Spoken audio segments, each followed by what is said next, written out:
Okay, सबैजना विद्यार्थी भाइ बहिनीहरूलाई इन्ट्रान्स नेपालमा स्वागत गर्न चाहन्छु।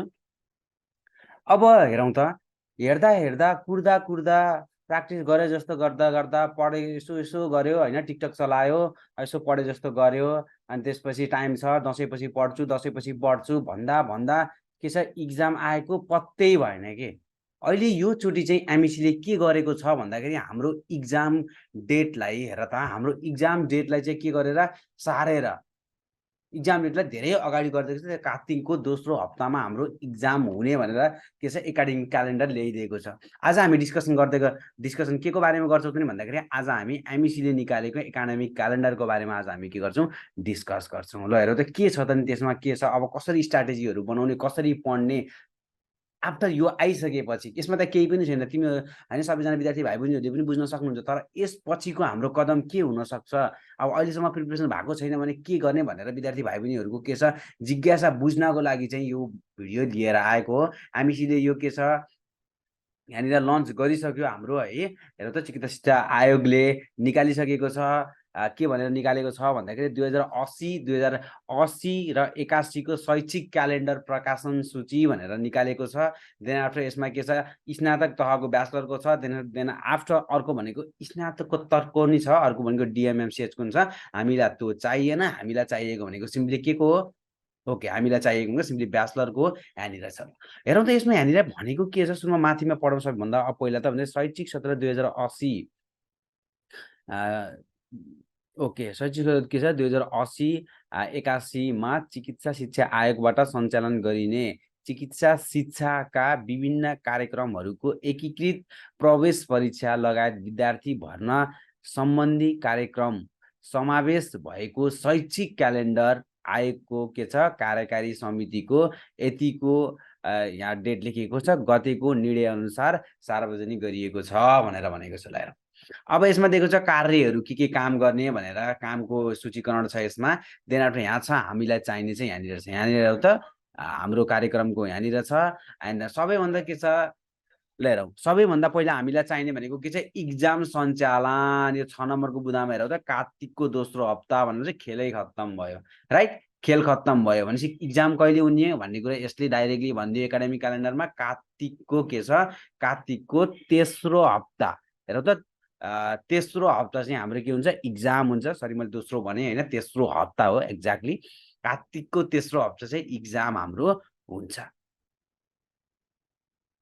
ओके, कार्तिकको तेस्रो हप्ता हाम्रो इक्जाम हुनेवाला छ। अब त्यही अनुसार पढ्ने, ठिक छ, त्यही अनुसार पढ्ने। साउन भदौ असोज कार्तिक भनेपछि त सकियो। साउनलाई त अब के गर्ने हो र, मिड आउन लागिसकेको छ। देन आफ्टर भदौ असोज कार्तिक। लिएर इक्जाम के छ हाम्रो कार्तिकमा चाहिँ इक्जाम हुने भयो भनेपछि अब दसैँ तिहार अहिले यो पाइला छोड्ने, देन आफ्टर पढ्न सुरु गर्ने विद्यार्थी भाइ बहिनीहरू तपाईँहरू सबैजनाले। अब कुन पेजमा छ त्यो अहिले डिस्कसन गरौँला, के कसरी पढ्ने भनेर। अहिले चाहिँ अरू बाँकी कुरा हेरौँ।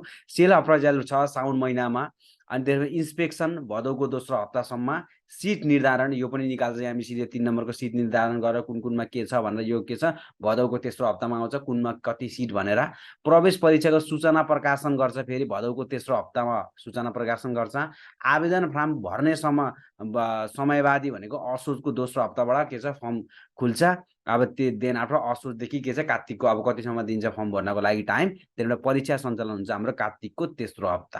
अब त्यसपछि फेरि नतिजा प्रकाशन, रिजल्ट कहिले आउँछ, कार्तिकको चौथो हप्ता भने कार्तिकमा रिजल्ट निकालिदिने। अनि अर्को पछि अब त्यसलाई फेरि अब कसैको के हुन्छ होइन, के भन्छ, पुनयोग आवेदन र नतिजा प्रकाशन भनेर भनेको छ। यसको पनि फेरि मङ्सिरको पहिलो हप्ता गरिहाल्ने, 1 हप्तामा काम गर्ने यो। अनि अनलाइन के छ, अनलाइन प्राथमिकता निर्धारण भनेर भनेको छ, मङ्सिरको फेरि दोस्रो हप्ता यो काममा हुन्छ।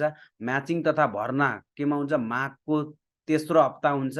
अनि देन आफ्टर के छ, कक्षाको प्रारम्भ, कक्षा स्टार्ट हुन्छ माघको चौथो हप्ताबाट। हेर्नु त, माघको चौथो हप्ताबाट टक्क लाएर के सबै कुरा सकेर के छ, क्लास स्टार्ट हुन्छ।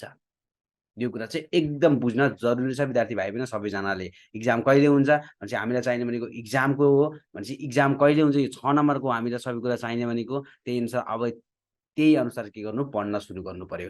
अब धेरैजना विद्यार्थी भाइ बहिनीहरूलाई चाहिँ के हुन्छ भने, अब अहिलेसम्म स्टार्ट दसैँपछि स्टार्ट गर्छु भनेर कसैजनाले बस्नु भएको हुनसक्छ।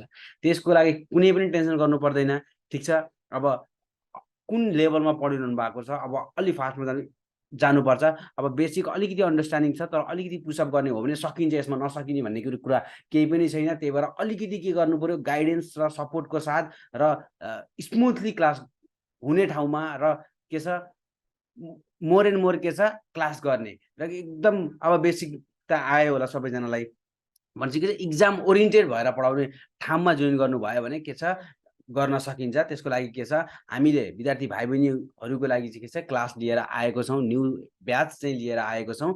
त्यसमा चाहिँ इन्ट्रान्स नेपाल जोइन गर्न सक्नुहुन्छ विद्यार्थी भाइ बहिनीहरूले।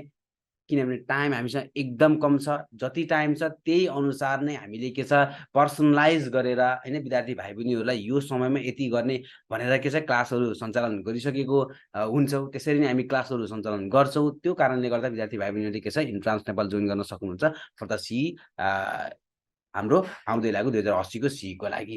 अब देन आफ्टर के को लागि हुन्छ भन्दाखेरि एमबीबीएस, बीडीएस, बीएससी नर्सिङ अनि B pharmacy, BPS, B optometry, then after अर्को चाहिँ के छ BSc MIT, BAMS, BSLP, BPT and BSc MLT को क्लासेसहरू भइरहेको छ। अब विद्यार्थी भाइ बहिनीहरूले ल ठिक छ जोइन गर्छु भनेर चाहनुहुन्छ भने यु क्यान के छ कन्ट्याक्ट यो नम्बरहरुमा कन्ट्याक्ट गर्नु। यहाँनिर डिटेल्स छ। अरु पनि कन्टेन्टहरु हेर्नको लागि हैन फ्रीमा अरु पनि एजुकेसनल कन्टेन्टहरु यस्तै न्यूजहरु हेर्नको लागि इन्ट्रान्स नेपाल युट्युब च्यानल छ, त्यहाँ गएर विद्यार्थी भाइ बहिनीहरूले के गर्न सक्नुहुन्छ सब्स्क्राइब गर्न सक्नुहुन्छ र अरु कन्टेन्टहरु पनि अरुले भन्दा सबैभन्दा पहिला चाहिँ हेर्न सक्नुहुन्छ। बेल आइकन अन गर्न नबिर्सिनु होला। ल ठिक छ, इक्जाम पनि आयो। इक्जाम पनि के भयो ल हेर त इक्जाम को नोटिस पनि आयो। अब भनेको अब एउटै मात्रै काम छ, त्यो भनेको त के हो भनेको त्यो भनेको तपाईँ पढ्ने मात्रै काम हो। सबै कुरा सकिसकेको छ। अब भनेको सिम्पली पढ्ने मात्रै काम हो। त्यही भएर पढ्न आजबाट स्टार्ट गर्नुस्, बाँकी सबै कुराहरूलाई साइडमा लगाउनुस् र सिर्फ के छ वान एन्ड ओन्ली तपाईँले के छ पढ्नको लागि मात्रै स्टार्ट गर्नु होला। फेरि पनि म एकचोटि दोहोऱ्याउन चाहन्छु, तपाईँको इक्जाम हुन्छ के छ परीक्षा सञ्चालन सी 2080 हुँदा गइरहेको छ कार्तिकको तेस्रो हप्तामा। त्यही भएर विद्यार्थी भाइ बहिनीहरू धेरै टाइम छैन तपाईँसँग। त्यही भएर अहिले नै यो भिडियो हेर्ने बित्तिकै के छ पढ्न सुरु गर्नु होला र 10-12 भिडियो हेर्नु पर्दैन। क्यालेन्डरको हुने केही होइन। मेन कुरा हुने के हो जब तपाईँ पढ्न स्टार्ट गर्नुहुन्छ तब नै के छ सबै कुराहरू स्टार्ट हुन्छ। त्यही भएर अरू कुरा छोडेर सबैभन्दा पहिला चाहिँ के छ पढ्न स्टार्ट गर्नुहोस्। आज बसेर पढ्नुभन्दा अगाडि 5-10 मिनट चाहिँ आफ्नो हिसाब गर्नुहोस्, मैले कति सिलेबस सके, कति बाँकी छ, मलाई कति आउँछ र मेरो मार्क्सहरू कति आएको छ, यो कुरा नै सबै कुरा इच एन्ड एभ्री कुराहरू हेर्नुहोस्। अनि देन आफ्टर त्यही अनुसारको आफूलाई फिजिबल हुने चाहिँ के छ रुटिन बनाउनु होला। ठिक छ, आफूलाई फिजिबल हुने रुटिन। देन आफ्टर बाँकी कुरा चाहिँ तपाईँहरूले गर्न सक्नुहुन्छ। I understand that. ओके, ल आजलाई यति नै। फेरि पनि यसमा अब कसरी पढ्ने के गर्ने हैन भनेर अरू भिडियोहरू पनि हामी लिएर आउनेछौँ। अहिलेलाई के छ हामी यति नै गर्छौँ।